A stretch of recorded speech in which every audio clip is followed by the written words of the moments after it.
After marathon debates in Parliament, Irish lawmakers voted 127 to 31 to allow abortions when a woman's life is in danger.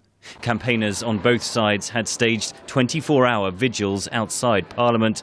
Caroline Simons is legal advisor to the pro-life campaign that opposes the change. The only procedures allowed in this bill are procedures which will result in the death of an unborn baby, and with no indication that this is going to have any role to play in saving a woman's life.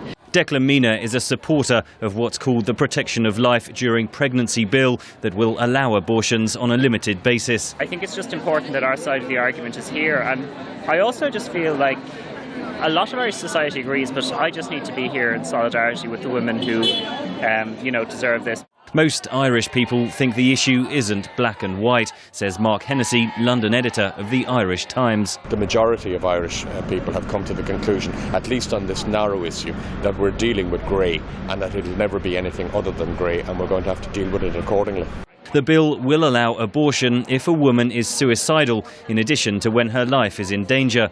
Supporters of the law say previously it was unclear if and when a doctor could terminate a pregnancy.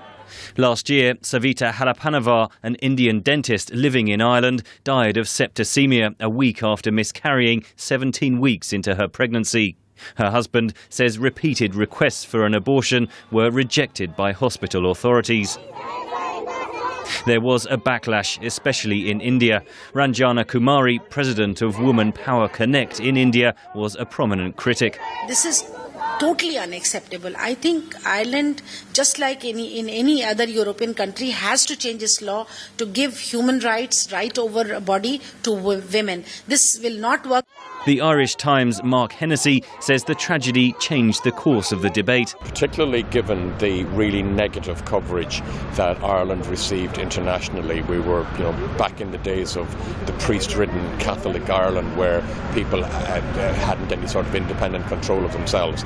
And that did change opinion. While the Catholic Church did campaign against the bill, Hennessy says the Church has less influence than before. You have to remember that Ireland is now a country that has had 20 years of child abuse allegations, and more than allegations proven against the Catholic Church. They're not the force that they once were in terms of directing public opinion.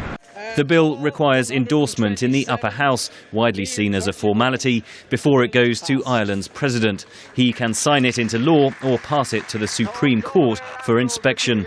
Henry Ridgwell for VOA News, London.